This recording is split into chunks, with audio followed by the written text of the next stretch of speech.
Welcome to the Stop Down Photography Podcast, episode 63. I'm Scott Davenport. Today's topic is the story revealed by changes to your photo kit.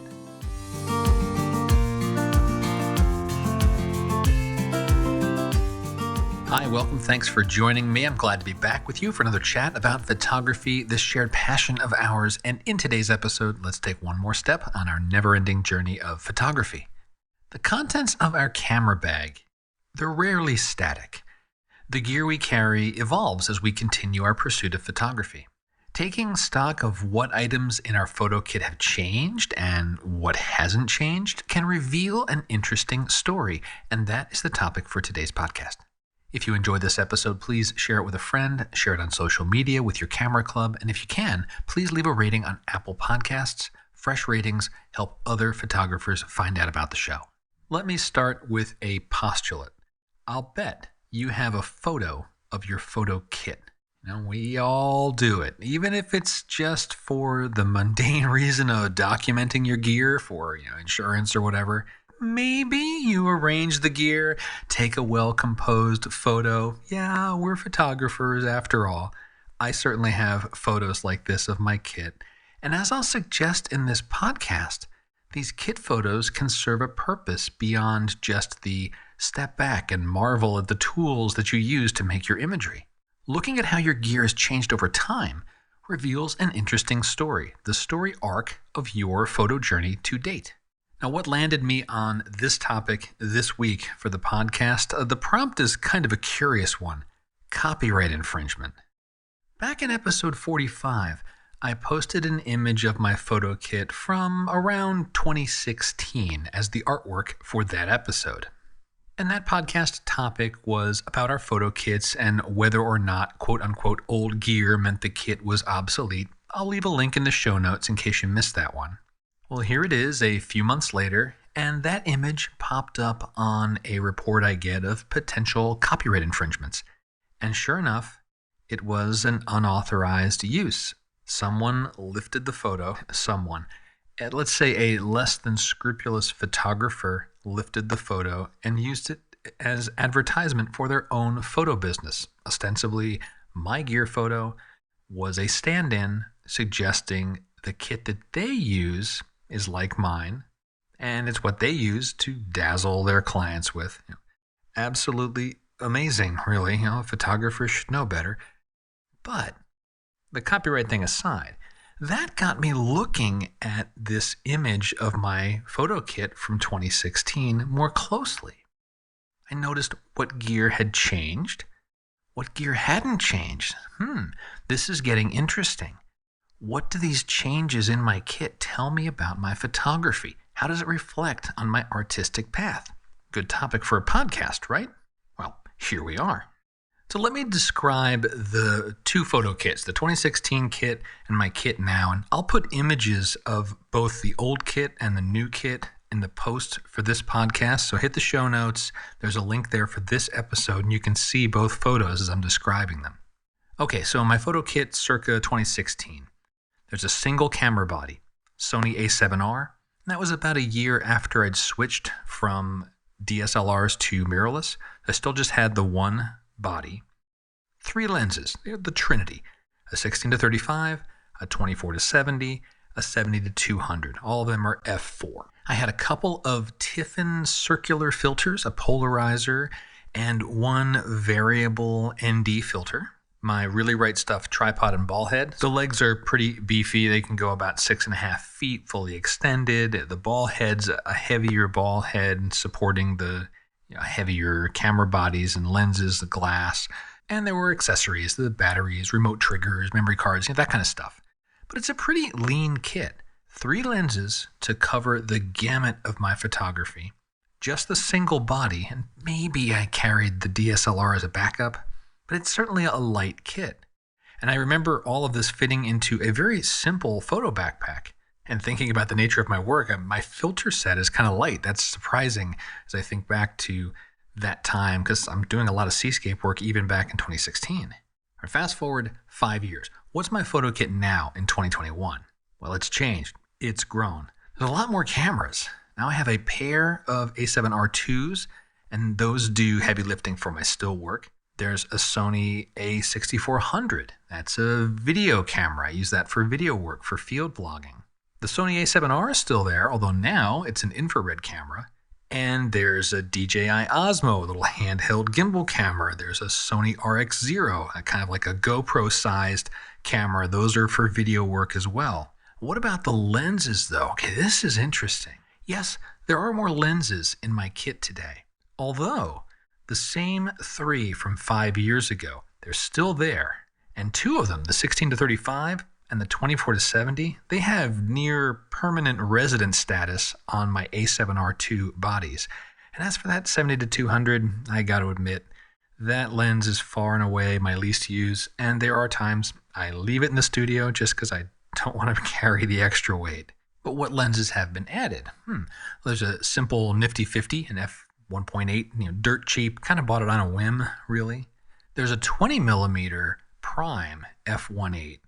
And that I use for video work. That's almost got permanent resident status on the A6400 video camera, is to up the quality of the video game.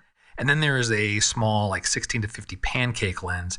That was the kit lens that came off the 6400, and I basically don't carry that around anymore. What about the tripods? Let me rephrase that. The support systems, how about that? Because the main tripod's the same. Minor upgrades to that tripod. There's a set of spikes on it now. There's a leveling base, so I got some pano work going on now. A set of new legs are in there. There's another Really Right Stuff tripod with another ball head. It's got a panning ball head on it. Why the new tripod? Video. That 6400 I mentioned, that's sitting on that second tripod a lot for that field footage. And why the panning head? Well, panning for video. You're starting to detect a theme here, right? The other support system that's in there is a little platypod. And it's another one that grew out of the video needs. I can pop another camera on there, fit it into small or awkward places to get different angles while I'm out in the field. It's a big change in filters. I swapped out the circular screw-in filters for a 100mm square holder system. I'm using Haida filters now. I love them. The M10 system's fantastic. You'll see in the photo, there's the Mindshift filter hive. It's got all the filters in there. And I've talked about that bag enough on this podcast. You know I love that bag. As for the accessories, I don't know, it's kind of a wash. It's probably more memory cards and batteries because there's more cameras. There's a couple of Lume cubes for lighting, wireless mic, and why the growth there? Yep, you guessed it, video work. So what does this inventory exercise tell me? It sounds like a lot of change, but it's not just the story of 5 years of purchases and gear sprawl. There's more to it, and for my photography, I need to break it down into 2 buckets. First is the still photography. The core kit that supports my still photography really hasn't changed. The camera body got an upgrade. I went from an A7R to an A7R II. The lenses, 0 change. 3 same lenses that I bought way back in, 2015 when I first moved to Sony cameras. Those haven't changed. Same exact lenses for my still work. The tripod is the same. Same one I've been using for more than half a decade now. It cost a lot when I bought it, but the principle of buy once, cry once, that's been working. And that tripod is still going really, really strong. I expect to get another half a decade or more out of it easily. The growth areas have really been in the filters. For the still work that I do, it's the filters, moving to a drop-in filter system. So what does this tell me about my artistic path for stills? A couple of things. Number one, I'm really dialed in for my genre of photography. I'm a landscape photographer through and through. My camera and lens needs haven't really changed. And yes, there are sharper lenses and newer bodies that have been released since I built my kit out, but they're not dramatically better for me. They won't advance my photography enough, not enough for me to drop a few $1,000s on a new lens or a new body. I'll take the photo trip instead, and I'll invest that money into an experience or a new location. The filters is where the dollar investment went in, and that's paid off for the artistry. longer exposure work I do now is better. My workflow in the field is more nimble, and that means more photo opportunities, more presses of the shutter, and law of averages, more good photos. The second thing that this lack of change in my gear tells me about my still work is the improvement for my stills has been in developing my photographic eye. My improvement in photography has been learning to see better, recognizing photo opportunities more readily, understanding light more, and perhaps related, understanding my digital tools more. I can go back to photos I captured 5, 7, maybe even 10 years ago, and I can reprocess them with the knowledge I have now, and I get better results. The final images are stronger. The capture didn't change. It's the same raw photo from however many years ago. It's just my skills in working with that raw photo have greatly improved. So my growth on still work has been much less about chasing new gear and much more about refining my photographic eye. Now, is gear bad? No, of course not. We've talked about that on the podcast before. But for me, my cameras and my lenses are not the obstacles to making better photos. So then, why all the growth in the photo kit? That's bucket number 2, video work. And there are a couple of things that this gear change tells me about my video work. Number 1, obviously, the gear expansion has been driven by video. The new camera bodies, the additional lenses, microphones, a second tripod, all that has been in service of capturing field work, whether it's behind the scenes footage for a YouTube video or instructional tutorials for a video course. And so I'll argue somewhat that foray into video is business driven. That's part of my photo business, is generating that type of content. I needed more tools to be able to produce better content. The second thing I think is interesting is the foray into video is making me a better storyteller. When I'm capturing video, of course, there's a message to convey, a lesson or an explanation of something I'm doing with the cameras. It is centered around the still work, so all the video is in service of capturing a still photo. But I'm also thinking about making the video as dynamic as I can. Multiple camera angles, B-roll that adds to the story, supplemental footage, capturing more than I probably need for the final video edit. And that thinking is bleeding into my still photography work. Historically, I would chase the singular photo. I'd find that one composition I really, really liked at a location, and I would work it and work it and work it until I got it just right. And now I'm doing more groups of photos. And some of that, I think, it may be just like this feedback loop, right? My photographic eye has grown. I've improved in that space. I have to spend less time working that one composition until I get what I want, and then I can move on to something else. But then the video side of things and wanting to capture more of the surround is driving me to capture a collection of work, 4, 5, 6 photos that capture the essence of an outing. And that is, I think it's a good thing. It's a different area. It's pushing me artistically to think beyond just that one singular image. So I certainly think that if I weren't making content for YouTube and video courses, my photo kit would look really, really similar to what it looked like in 2016. Filter upgrades, maybe a camera body, that's about it. The video space, that's been where my gear growth has been.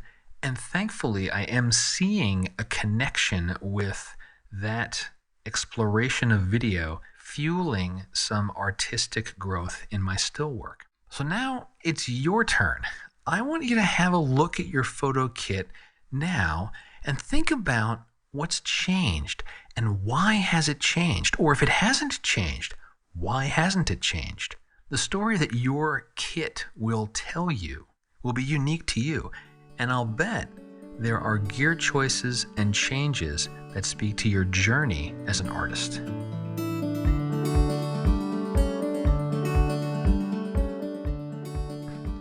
So this chatting about photo kits and gear purchases, it makes me think about some of those gear purchases we make that were definitely not worth the money. I know I have a few purchases that I'll put in the not smart bucket, or at least I thought they were smart and then they just went underutilized or maybe totally unused and fell into the not smart category.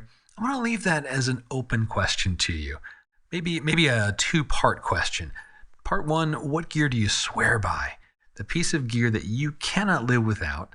And part two, what gear have you acquired that's been, let's be kind, a poor choice? So I want to hear from you. Share your thoughts with me. You can use the contact form on stopdownpodcast.com. And please do share the reason why you swear by a piece of gear, or the reason that this thing you acquired ended up being a poor choice. Because here on Stop Down Podcast, we're interested in going a little deeper, understanding why we do things, the why behind our photography. And maybe this best and worst kind of gear idea will become a future podcast topic. So I'm looking forward to hearing from you. Thanks as always to the members of the Patreon community. I can't tell you enough how much I appreciate you being there week in, week out. You're the folks that keep the podcast on the air. Just this past week in Patreon, we've been kicking around a few images. I'm collecting to produce a new video course on that. I'll call it a chalk talk. You take a photo and dissect it compositionally and where you want the photo to go, then take it into the digital darkroom and work through the processing of it. And folks, members of Patreon, you guys and gals have been awesome. The feedback you're giving, the ideas that are flowing around, it's making me think more about that course, and it's going to be better for it. So thanks very much, not only for your support, but being there as a trusted group where we can kick around these ideas and improve our photography, right? That is the whole point. That's why we're here, to get better at our craft. If you're interested in learning more about the Patreon community, check the show notes. Links are there.